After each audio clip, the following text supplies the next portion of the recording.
O dólar voltou a subir ao redor do mundo e isso não é uma boa notícia, né? No capítulo de hoje eu quero falar um pouco sobre a mecânica monetária que traz tanta confusão para as pessoas em relação ao dólar, porque afinal de contas um dólar forte parece que é uma boa notícia para os Estados Unidos e não é tão bom assim para o resto do mundo, mas é bem mais complicado do que a gente imagina e na verdade isso traz ali um pouco do termômetro em relação à liquidez e o que acontece nos mercados. Então vamos lá. O dólar ele chegou aqui numa máxima de um ano, né, aqui baseado no, pelo menos segundo as notícias, né, na CNBC, falando sobre as apostas de que o Fed vai acabar subindo os juros, porque ele não subiu, ele manteve, só que agora você tem uma certa expectativa mais hawkish por conta daquele dot plot que se chama, né? Onde você tem aqueles pontinhos que mostram a expectativa dos membros do Fed sobre o que vai acontecer e o mercado meio que falou assim, olha, provavelmente eles vão ter que subir juros e não se fala mais em corte de juros, e isso acaba criando um certo mau humor e aí, como todo mundo fica alavancado, você acaba indo para o porto seguro que é o dólar. E aí o Japão, ele já mostra uma certa preocupação novamente com o iene, talvez com mais intervenções no futuro, já que quando você olha aqui o gráfico do iene, ele já agora começou a sustentar mais aquele tabu dos 160 ienes por dólar, que é uma coisa que o Japão não gosta muito de ver, né? E cada hora tem ali os 150, 160. E lembrando, né, para quem acompanha mais Japão, eu tenho vários de vocês que seguem ali do Japão, a gente lembra antigamente quando o iene era simplesmente uma moeda facilmente calculável, porque era 1.000 para 1, né? Era 100 para 1, na verdade, né? Então 1.000 ienes seriam $10. E agora isso mudou completamente, fazendo com que tenhamos ali essa onda meio que inflacionária, mas pela parte monetária, né, digamos assim, do Japão e também com toda essa volatilidade que você viu em relação ao Irã, né, que você vê aqui, né, claramente, de abril, etc., janeiro. Então vai ser bem interessante ver o que vai acontecer se o Japão vai fazer novas intervenções, mas mostra um certo estresse ali, né? Até gostaria de saber, você, né, que está no Japão, me fala um pouquinho do que está acontecendo nesse exato momento com o iene. Só que não é uma história contada somente pelo Japão. O Japão ele faz parte de um índice, né, que é o famoso DXY. Então ele, apesar de não ser perfeito, porque ele tem um peso muito grande ali no euro, tem também no iene, no franco suíço, etc. O real não faz parte aqui do DXY, mas ele veio com uma queda bastante acentuada há meses, né? Então, desde ali da entrada do novo governo Trump, você vê uma queda significativa. E lembrando, novamente, é sempre importante a gente lembrar, né? Meses se passaram com essa narrativa de que nós temos a desdolarização porque o dólar está morrendo e ninguém mais quer usar o dólar, é por isso que ele está caindo em relação a outras moedas, etc. E é muito importante a gente entender que a força da moeda é um jogo sempre invertido. Ela não é necessariamente boa, né? Pode ser bom, pode ser ruim, depende das partes, mas em princípio, quando você fala aqui da mecânica monetária, e principalmente no mercado de crédito, você ter um dólar mais fraco significa que você está dolarizando o resto do mundo, porque a única forma de você mantê-lo vivo é por meio de crédito, que é a alavancagem, ou seja, você tem mais dólares disponíveis para aqueles que o demandam, mas essa demanda sempre vem com juros. Então você sempre tem ali talvez uma certa faixa onde é saudável você manter esse dólar, que seja interessante para todos os participantes da economia global, porque países que não são os Estados Unidos, né, todos os outros países do mundo, exceto os Estados Unidos, têm um risco a mais, né, que é o risco cambial, o risco do dólar em relação à sua moeda local. Ou seja, eu não posso ter a minha moeda local forte demais em relação ao dólar, mas também não posso tê-la fraca demais em relação ao dólar. Então essa briga, não vou dizer que ela te soma zero, mas é meio que um cobertor curto, né, para você poder ter o fluxo de capitais acontecendo e todos esses diferenciais de juros, etc., fazem com que seja tão difícil você prever esse tipo de mercado. E a gente tem aí analistas que têm toda certeza com o que vai acontecer, sobre o que vai acontecer com o dólar em relação ao real, por exemplo, né? É uma coisa praticamente impossível porque não depende somente de um governo. Mas, tirando aqui Voltando aqui ao assunto principal, né? Não quero sair demais aqui pela tangente, mas você teve todo esse processo de dolarização e injeção de capital em dólares ao redor do mundo, que foi desejável para todo mundo e criou todos aqueles debasement trade, né? Todo mundo foi para o ouro, comprou também principalmente ali mercados emergentes, você viu a subida na Ibovespa, etc. Agora nós estamos vendo, principalmente depois de janeiro, né? Que foi ali o ápice desse processo de desvalorização do dólar em relação às outras moedas, chegando no DXY a 95. E é importante você gravar esse número, porque ele não é tão fraco assim. É isso que, inclusive, isso não é uma boa notícia. E aí você vê essa mudança aqui dessa tendência e agora nós estamos meio que já está num certo suporte aqui, né, de 100,7 no DXY. Quando você tira esse gráfico e começa a olhar ele bem mais longo prazo, o DXY conta uma história muito interessante. E aqui nós estamos indo até 1980, tá? Então esse é o gráfico de um mês do DXY. Quem acompanha esse podcast há mais tempo sabe que eu falo muito sobre o que aconteceu com o sistema monetário global a partir de 2008. Ele mudou radicalmente, ele criou muito mais aperto nos balanços bancários. E olha que interessante isso. Você lembra que antes da crise de 2008, que na verdade começou antes, etc., você teve o quê? Excesso de alavancagem. Não se perguntava sobre calções, o famoso colateral que eu sempre falo aqui, etc. Tudo era baseado no relacionamento que os bancos têm um com o outro, né? Na sua reputação de décadas, né? Que você vai tendo um com o outro para poder criar esse crédito. E nada dava errado, você tinha uma expansão gigantesca de derivativos, você tinha ali liquidez indo para todas as partes do mundo, você tem o dólar asiático, o dólar europeu, o dólar na América do Sul, etc. Isso jorrando e tudo parecia dar certo. Então olha a tendência do que aconteceu, que justamente demonstrou bastante essa dolarização, né? Então essa expansão de crédito é o DXY caindo. Então antes desse pico que aconteceu em março de 2008, né, onde o mundo estava literalmente acabando, olha onde estava o DXY, 72. E o mais interessante é que desde então, desde a mudança completa do nosso sistema monetário, nós nunca mais tivemos níveis como esse. Não se fala mais em DXY a 80, a 75.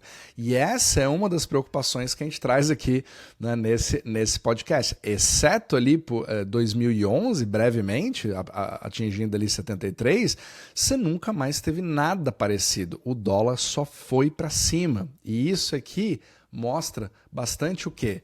Uma supressão de um crescimento potencial que poderia ter havido se as entidades que demandassem dinheiro pudessem tê-las, porque a partir do momento que tudo mudou em 2008, não se trata mais de confiança, se trata de você postar um colateral. Qual colateral que é? Eu não consigo confiar em mais nada, né? Eu tenho, inclusive, dentro do nosso Substack, se você não acompanha, um dos primeiros capítulos que eu fiz aqui foi sobre o que realmente aconteceu em 2008. Onde você vê aqui, acho que eu até coloquei, 2008 não foi uma crise nem imobiliária nem financeira, ela foi uma crise de colateral. Então eu recomendo fortemente que você possa assistir isso daqui, que mostra que o colateral que você tinha antes, ele não é mais interessante. Então assim, CLOs, derivativos, títulos, debêntures, etc. Ninguém queria saber mais de nada. E foi exatamente aí que o único tipo de colateral aceito eram os papéis do Tesouro Americano, principalmente os de curto prazo, que são os T-bills.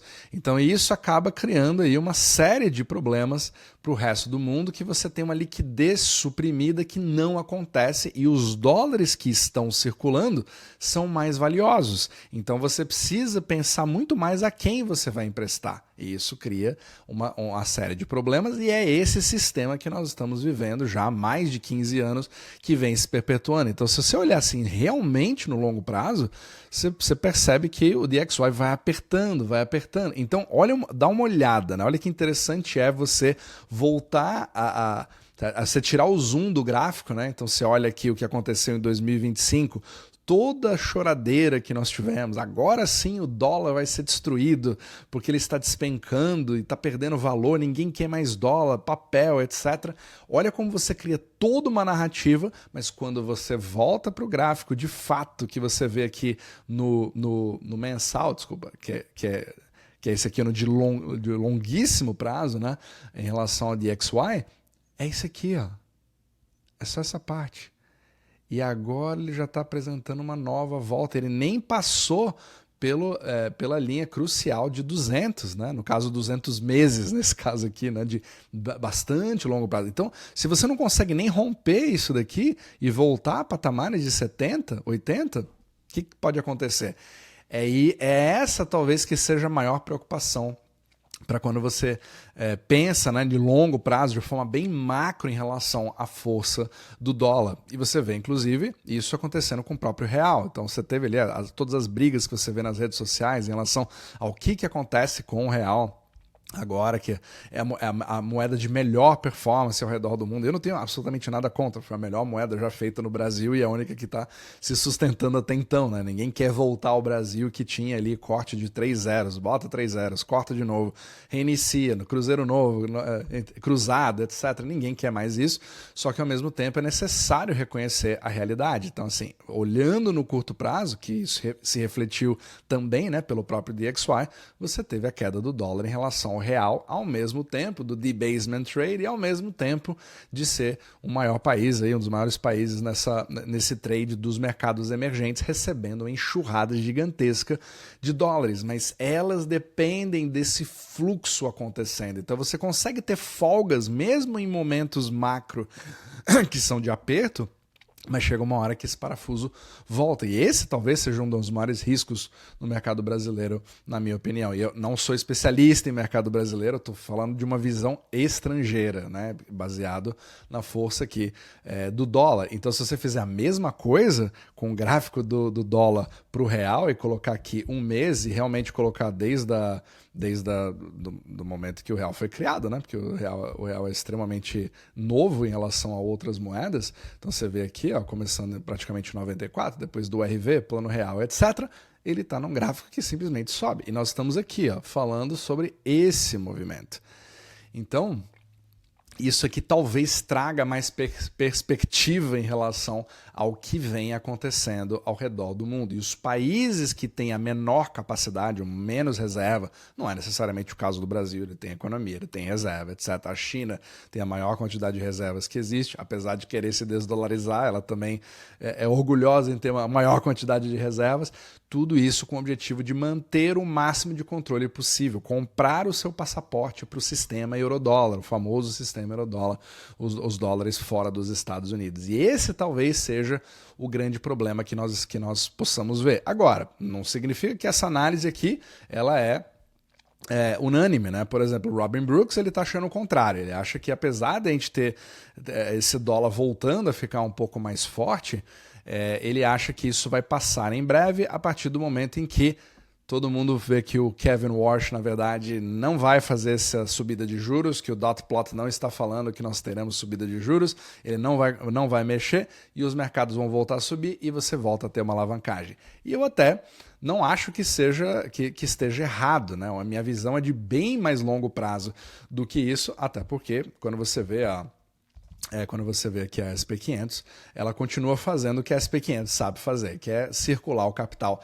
ao redor do mundo e dar exatamente a temperatura que nós estamos vendo aqui. E ele reflete muito bem, né? O que aconteceu no Irã, etc. Toda essa volatilidade que nós temos agora, vai ou não vai, né? Nesse exato momento você tem acho que está acontecendo a negociação entre Estados Unidos e o Irã, das delegações na Suíça, e uma delegação já não quer mais saber, então é meio que uma fachada para tentar segurar um pouco, etc. E tudo acontecendo aos fins de semana, eu não estaria surpreso a ver agora isso abrir em queda no momento que você for assistir esse vídeo, né, que deve ser segunda-feira de manhã, estou gravando no domingo, infelizmente um pouco antes dos mercados futuros abrirem, então não tenho muita ideia do que deve acontecer, mas vai ser interessante a gente poder ver. Então, uma coisa garantida, teremos volatilidade, mas essa pressão do dólar em relação às outras moedas do mundo é uma coisa que talvez preocupe, que eu deixaria no radar para me preocupar cada vez mais, porque o Brasil ele é uma pequena parte dessa peça numa liquidez bem maior. Agora, como que eu invisto diante de um cenário como esse? Se você não conhece o nosso canal, você pode nos acompanhar no Substack, onde eu tenho todos esses vídeos que você está vendo aqui, também em formato de artigo para você poder ler, você pode ouvir no seu carro, não precisa do YouTube Premium para isso, não tem propaganda, inclusive, e também exclusivamente no Substack você acompanha o nosso portfólio, a gente mostra exatamente o que nós estamos fazendo e como que a gente movimenta baseado nos nossos próprios indicadores para que você possa ter como referência, né, e fazer a sua própria estratégia dependendo dos seus ativos. Mas aqui é quem está focado em simplesmente não prever o futuro e ser colocado do lado correto do risco para ao longo do tempo você ter um retorno, mas reduzindo bem mais o risco do que você simplesmente ter um buy and hold, né? Afinal de contas, quem ficou na SP500 aqui, por exemplo, no Liberation Day, né? É aqui que talvez seja onde a gente mais se destaca, né? Todo mundo só quer saber de grandes retornos, mas a que preço, né? A que drawdown que você pega, é isso que nos interessa mais. Então, tudo isso estão nos links da descrição abaixo para você seguir o nosso portfólio e também fazer parte aqui do Substack. E como sempre, vamos ver aí a cena dos próximos capítulos, o que deve acontecer, mas agora esse eu espero que não, né? Obviamente, mas podemos ver aí, as chances pelo menos vão aumentando da gente ver um dólar wrecking ball 2.0 nos próximos meses. Mas lembrando que a administração não quer isso e os Estados Unidos são o único país do mundo que tem a possibilidade de influenciar novamente o dólar para baixo, certo? Quando vai para cima, onde nós temos aperto, mas para baixo os Estados Unidos conseguem ter uma força, nem que, apesar de não terem controle total, porque não se sabe o que acontece no mercado do sistema euro-dólar. Então essa guerra com certeza vai trazer bastante volatilidade, mas é uma das macro forças que a gente tem que acompanhar a partir de agora, essa semana.